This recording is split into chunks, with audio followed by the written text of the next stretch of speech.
বিসমিল্লাহির রহমানির রহিম বিসমিহি সুবহানাহু ওয়া সাওদানা ওয়াসসালাতু ওয়াসসালামু আলা জিল মাজদি ওয়াল মাকানা আম্মা বাদ। আলোচনার শুরুতেই মহান মুনিবের দরবারে লাখ কোটি সুজুদ পেশ করছি, হৃদয়ের সবটুকুন আবেগ উজাড় করে দিয়ে পড়ছি আলহামদুলিল্লাহ। রব্বানা লাকাল হামদ হামদান কাসীরান তাইয়িবান মুবারাকান ফীহি ইয়া রাব্বি লাকাল হামদু কামা ইয়ানবাগি লিজালালি ওয়াজহিকা ওয়া আযীমি সুলতানিকা। সবুজ বাংলাদেশ আয়োজিত আজকের এই সম্মেলনে আমাদের সবার প্রিয় মুখ, আমাদের গুরু বলতে পারেন, মহসিনুল হাকিম ভাই একজন অসাধারণ মানুষ। ব্যক্তিগতভাবে তার সাথে পরিচয় আমাদের অনেক দিনের। এর পাশাপাশি আজকের সারা বাংলাদেশের জনপ্রিয় মুখ চিত্ত মিডিয়ার জুয়েল ভাই। ব্যাক স্টেজে তার সাথে কথা হচ্ছিল। মহসিন ভাইয়ের সাথে আমাদের আগের থেকে পরিচয় হওয়ার সুবাদে অনেক বিষয় আমরা একসঙ্গে বসে কথা বলেছি। আমি যেহেতু এখানে সব থেকে সর্বকনিষ্ঠ, সবার থেকে ছোট, যে কারণেই আমাকে দিয়েই শুরু করা হলো। তো জুয়েল ভাইয়ের সাথে যখন কথা বলতেছিলাম, শুনছিলাম তাদের কথা, তার কথা, চিত্ত মিডিয়ার কথা। একটা বিষয় না বললেই নয়, এখানে যে বিষয়ে আমরা এসেছি, যে বিষয় নিয়ে আমরা কথা বলবো, তার বাইরে এটা যদি না বলি তাহলে অবিচার করা হবে। জুয়েল ভাই অসাধারণ একজন মানুষ, তার কথাগুলি শুনলাম, মনোমুগ্ধকর হয়ে শুধু শুনতেই হলো। আমরা যখন বিবিসির প্রোগ্রামগুলো করছিলাম তখন বিবিসিতে যারা কাজ করেন ওই সময় ভাইয়েরা পরবর্তীতে আমাদের এখান থেকে কাজ করে যাওয়ার পরে ঝিনাইদহে গেছিলেন, ওনারা চিত্ত মিডিয়াতে কাজ করেছেন। ওনারা এসে আমাকে পুনরায় বলছিলেন আর কি, যে উনি হচ্ছেন কথার জাদুকর। তো আজকে যখন বাস্তবে কথা বলছিলাম তখন সেই বাস্তবতাটা ফুটে উঠছিল যে আসলেই উনি একজন কথার জাদুকর। তো আমরা ওনাদের কথাও শুনবো। ভালো হয়েছে এটা যে আমি আগে কথা বলছি, আমার উপর প্রেশার কম, বাকি সব আমি ওনাদের উপর চাপাই দিব, ওনারা বলবেন ইনশাআল্লাহ। তো আমাদের ইতিহাস বা আমাদের যে অতীত, এটা হয়তো অনেকেই জানেন। আমাদের উঠে আসা বা আমাদের কাজ করা প্রত্যন্ত অঞ্চল থেকে আমরা এসেছি, যেখানে বিদ্যুৎ এসেছে মাত্র কয়েক বছর আগে। যেখান থেকে আমরা এসেছি সেখান থেকে এখানে এসে কথা বলাটা আমাদের জন্য একটা সৌভাগ্যের ব্যাপার। এ কারণেই রব্বুল আলামিনের প্রতি আমরা কৃতজ্ঞ, আমরা শুকরিয়া জ্ঞাপন করি সব সময়ের জন্যে। যে বিষয়টা আমাদের কাছে খুবই অবাক লাগে, আমি আগে যেটা মেনশন করেছি, যে আমাদের এলাকাতে বিদ্যুৎ এসেছে মাত্র কয়েক বছর আগে, যেখানে অন্ধকারেই থাকা হতো। তো আলহামদুলিল্লাহ সেই জায়গা থেকে কৃষি কাজ করে এই পর্যন্ত আসা আমাদের এলাকাতে একটা মিথ আছে, যেটা অনেক এলাকাতেই আছে, শুধু আমাদের এখানে না।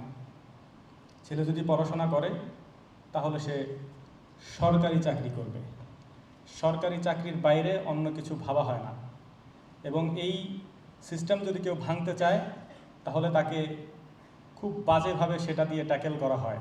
এবং কি কি দিয়ে ট্যাকেল করা হয়, এখানে যারা আছেন কোনো না কোনোভাবে সবাই গ্রামের এই শিকড়ের সাথে সংযুক্ত। আলহামদুলিল্লাহ আমি যখন শুরু করেছিলাম সেই সময়টার কথা আপনাদেরকে একটু বলি। যখন শুরু করেছিলাম তখন থেকে নিয়ে এখনও পর্যন্ত এই প্রতিবন্ধকতার মধ্য দিয়ে আমাদের যেতে হচ্ছে।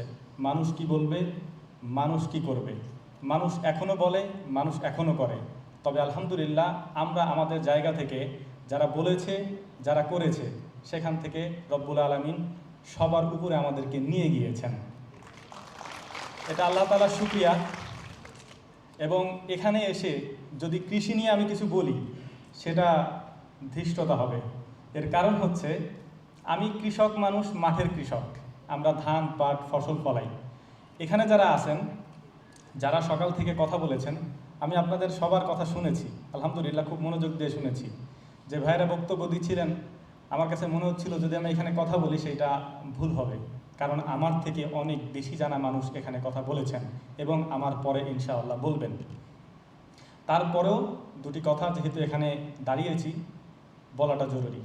অনেকেই মনে করেন কৃষক মানেই হচ্ছে ছেঁড়া ফাটা জামা কাপড়, এরপর গ্রামের একবারে প্রত্যন্ত অঞ্চলের মানুষ যাকে দেখলে মনে হবে জীর্ণ শীর্ণ, একেবারে অন্য রকমই দেখতে মনে হবে, বাট এটা সম্পূর্ণ ভুল। তবে কিছুটা সত্য, কারণ আমি যখন এখানে এসেছি জুতা পরে এসেছিলাম, ভালো একটা পোশাক পরে এখানে এসেছি, বাট এখানে আসার পর মনে হইলো আমি যেমন ছিলাম ওরকম আসাই ভালো ছিল। গাড়িতে করে জুতা নিয়ে আসছিলাম, চেঞ্জ করে এরপর আবার স্যান্ডেল পাই দিয়েছি। তো এটাই হচ্ছে আমাদের জীবন। এখন প্রকৃতির সাথে মিশে থাকা মানুষরা কখনোই তাদের নিজেদের ওই স্বভাব থেকে বের হয়ে আসতে পারে না, আমিও পারিনি। তো আলহামদুলিল্লাহ, এটার জন্য আল্লাহ তাআলার শুকরিয়া আদায় করি যে আল্লাহ তাআলা আমাকে ওখানে রেখেছেন, কারণ আমি এখানের মানুষ না, আমি ওখানের মানুষ। কৃষিকে অনেকে ভয় পান, কৃষিকাজ করলে লস হয়, এরকম একটা ব্যাপার সমাজে ব্যাপকভাবে পরিচালিত। কারণ হচ্ছে বাপদাদারা লস করে এসছেন, তারা গরিব ছিলেন, কৃষিকাজ করার কারণে তারা গরিব। তো আলহামদুলিল্লাহ, আমাদের ক্ষেত্রে সেই ধারণাটা পাল্টে দেওয়াটা কিছুটা সহজ হয়েছে, কারণ আমাদের মধ্যে ওই শিক্ষাটুকু ছিল, আমরা পড়াশোনা করে এই সেকশনে এসেছি। এবং সবথেকে গুরুত্বপূর্ণ হচ্ছে উৎপাদন করা বাংলাদেশে খুব কঠিন কোনো কাজ না। এটা আমরা হাড়ে হাড়ে টের পেয়েছি যখন আমরা কোনো জিনিস উৎপাদন করেছি, সেটা আলহামদুলিল্লাহ কোনো না কোনোভাবে হয়ে গেছে, কিন্তু সেটা যখন বিপণন করতে আমরা গিয়েছি সমস্যাটা তখনই দেখা দিয়েছে। আপনি 100 মণ পেঁয়াজ উৎপাদন করতে পারবেন, আমাদের ফরিদপুর পেঁয়াজের জন্য বিখ্যাত, কিন্তু সেটা যখন আপনি বিপণন করতে যাবেন আপনি তখন সমস্যায় পড়বেন। আপনি খামার করতে পারেন, দুধ উৎপাদন করবেন, আপনার খামারে 100 লিটার দুধ হবে, এইটা যেমন একেবারে সহজ একটা ব্যাপার আমাদের জন্য, হয়তো আপনার জন্যও সহজ। আপনি হয়তো আজকে একটা গরু কিনলেন, কালকে একটা কিনলেন, 3 মাসে 4টা গরু কিনলেন, 100 লিটার দুধ আপনার হয়ে যাবে। সমস্যা হচ্ছে এই দুধ আপনি বিক্রি করবেন কোথায়? এই যে সমস্যা বিপণনের ক্ষেত্রে, এই বিপণনটাকে সহজ করার জন্যে আমরা বেছে নিয়েছিলাম অনলাইনটাকে। আমাদের এই অনলাইন ভিত্তিক ব্যবসা, আমাদের এই সিস্টেমটাকে আমরা এস্টাবলিশ করার জন্য সবাইকে বোঝাই, আমাদের এখানে যারাই যায় আমরা তাদেরকেই বলি, যখনই আপনি কোনো জিনিস উৎপাদন করবেন এইটা যেমন সহজে করা যায়, বিপণনটা অত সহজে করা যায় না। বিপণন করার ক্ষেত্রে প্রতিবন্ধকতা আসে। আপনি একজনকে দুধ দিবেন, অথবা একজনকে আপনি ঠিক করলেন যে ওনারা মিষ্টি তৈরি করে আমি সেখানে দিব। সমস্যাটা হচ্ছে উনি ওনার শ্বশুর বাড়িতে বেড়াইতে যাইতে পারে, ওই দিন আপনার 100 লিটার দুধ কে নিবে?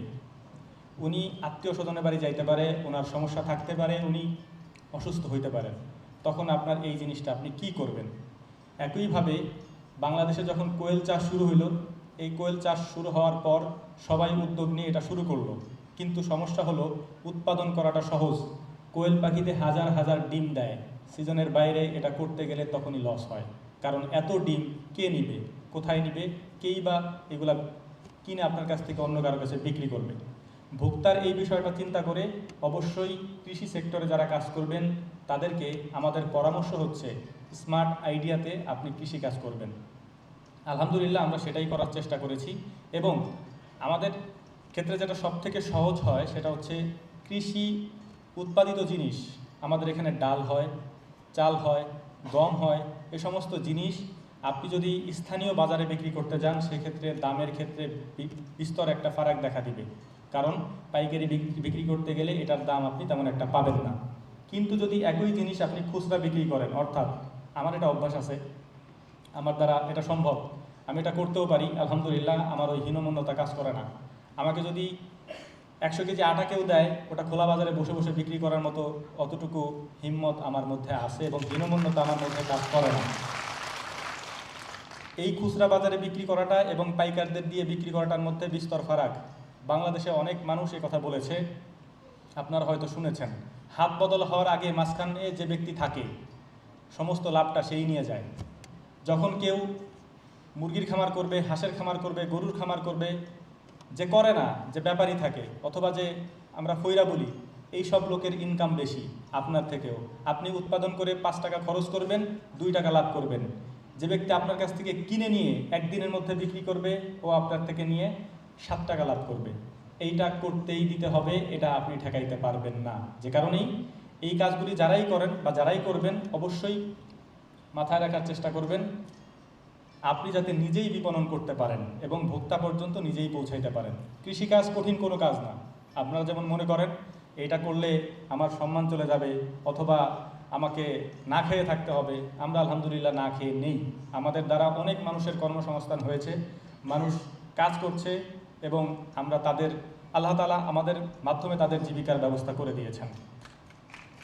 এর পাশাপাশি যে বিষয়টা আমাদের কাছে সবথেকে ইম্পর্টেন্ট সেটা হচ্ছে কৃষি কাজ করতে হলে আপনার থাকতে হবে গ্রামে, কাজ করতে হবে গ্রামে। এইটা বাস্তবতা। এই বাস্তবতা নিরিখে যদি বলতে হয়, কৃষিকাজ করার ক্ষেত্রে আপনার সবথেকে বড় প্রতিবন্ধকতা হচ্ছে আপনার নিজের এলাকা। ওই এলাকা থেকে যদি আপনি ওভারকাম করে না আসতে পারেন, অথবা তাদেরকে যদি আপনি বুঝাইতে না পারেন এটা যে এটা আমার পেশা, এটা আমি করবই, আমাকে ঠেকাইতে পারবে না, তাইলে আপনি এই পেশায় সফল হইতে পারবেন না। কারণ গ্রামের মানুষ অনেক বেশি সহজ সরল, এটা আমরা অনেকেই জানি, কিন্তু এটা কতটা সহজ সরল যারা গ্রামে থাকেন তারা খুব ভালো বলতে পারবেন। তো আলহামদুলিল্লাহ, বলতেছে আমাদের দেখলো নাকি বোঝা যায়। তো যাই হোক, একটা বিষয় বলি, একটা গল্প করেছিলাম, কোথাও এক লোক শহরে গিয়েছে, শহরে গিয়ে সে গ্রাম থেকে শহরে গেছে, শহর থেকে সে একটা লাইট কিনে নিয়ে আসছে। গ্রামে লাইট কিনে নিয়ে আসার পর গ্রামে অন্ধকার, কারো বাড়িতে লাইট নাই, বিদ্যুৎ নাই। ওই লোক যখন লাইট কিনে নিয়ে আসছে, সকালবেলা পর্যন্ত, দুপুর পর্যন্ত, বিকাল পর্যন্ত কোনো সমস্যা ছিল না। সন্ধ্যার পরেই যখন ওই লাইটের আলো গোটা বাড়ি আলোকিত করলো, তখন গ্রামের মানুষ মনে করলো এইটা কি জিনিস। দুইটা পদ্ধতি তারা করতে পারতো। অন্যের বাড়িতে লাইটের আলো দেখে দুইটা কাজ করা যেত, তারা দুইটা কাজ করতে পারতো। প্রথম কাজ, সে নিজে বাজারে যাবে অথবা শহরে যাবে, সেখান থেকে যেয়ে লাইট কিনে নিয়ে আসবে এবং তার নিজের বাড়ি আলোকিত করবে। এভাবে প্রত্যেকটা মানুষ তার নিজের বাড়ি আলোকিত করবে। দ্বিতীয় যে সুযোগটা ছিল বা দ্বিতীয় যে কাজটা আছে গ্রাম অঞ্চলে বিশেষ করে, সেটাকে আপনারা বলতে পারবেন কি কাজ সেটা? এই যে উনি বলছেন যে লাইট ভেঙে ফেলবে, বাস্তবতা এটাই হয়, কারণ এটা সহজ, এটা কঠিন কাজ না। আপনি যখন কোনো কিছু করবেন সেটা কঠিন, কিন্তু যখন কোনো কিছু নষ্ট করবেন অথবা কারো ক্ষতি করবেন অথবা কাউকে কোনো জিনিস করতে দিবেন না, এটা করা সহজ। গ্রামের মানুষ সে কাজটাই করেছে। ওই বাড়িতে সবাই মিলে গিয়ে তার লাইট ভেঙে ফেলছে, রাতের অন্ধকারে তার বাড়ি অন্ধকার করে দিয়েছে। তো এই মন মানসিকতা নিয়েও আপনার চলতে হবে। আমি গ্রাম থেকে এসেছি, গ্রামের কথাই বলবো, এটাই স্বাভাবিক। কৃষক মানুষ, এবং আমি সবসময় এটা বলি, আমার পেশা কৃষিকাজ এবং আমি কৃষিকাজই করবো ইনশাআল্লাহ। এবং এটার মাধ্যমে আল্লাহ তাআলা আমাকে যতটুকু রিজিকের ব্যবস্থা করেছেন আমি তাতেই সন্তুষ্ট। আজকের এই আলোচনার শেষে আমি যখন বাড়িতে ফিরবো অথবা যখন এখান থেকে বিদায় নিব, ব্যাক স্টেজে মহসিনুল হাকিম ভাইয়ের সাথে কথা বলার সময় খুব কম হয়েছে, কারণ ভাই আসছেন একটু পরে, যে কারণে ভাইয়ের সাথে আমাদের কথা অল্প হয়েছে, আগে পরে হয়েছে। জুয়েল ভাইয়ের সাথে কথা হচ্ছিল, ভাই যে কথা বলেছেন এটা আমার জন্য একটা পাথেয়, এবং এই পাথেয় নিয়ে আমি এখান থেকে যাব। মানুষের জীবনে বেশি কিছুর প্রয়োজন নাই, কি লাগে? আপনার যদি কিছু নাও থাকে তাও আপনি খেয়ে পরে আল্লাহ তাআলা আপনাকে বাঁচিয়ে রেখেছেন, এরকম না যে আপনি না খেয়ে মারা যাবেন।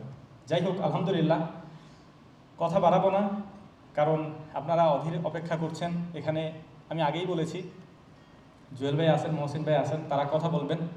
আমার জন্য দোয়া করবেন, আমাদের জন্য দোয়া করবেন, এবং আপনাদের সবাইকে আমন্ত্রণ জানাচ্ছি বিসমিল্লাহ এগ্রোতে।